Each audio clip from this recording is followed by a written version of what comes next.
Thank you, Mr. Chair. Your agency's been involved at the forefront of a lot of the recovery efforts, and one of the things that I want to make sure in the bill is that we've got enough flexibility. You know, there's a lot of good efforts going on that doesn't always fit the mold. A lot of things, we've heard some really good efforts in Puget Sound.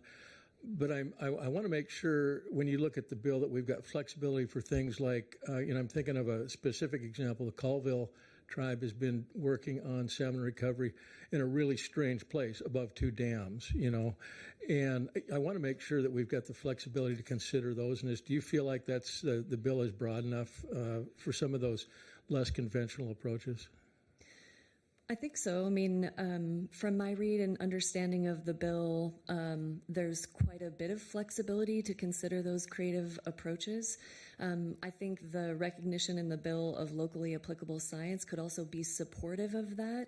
I want to make sure this committee understands that we want to be helpful in evaluating the trade-offs of those creative approaches, and that some of the science that we've pulled together in our recommendations actually support conversations like that, because it allows you and helps with the discussions about what are the different functions provided, even in a riparian ecosystem that might be impacted in some way, as well as you're pointing out with that particular example, looking forward to a much bigger impact to the landscape that we're trying to get back to or get ahead of.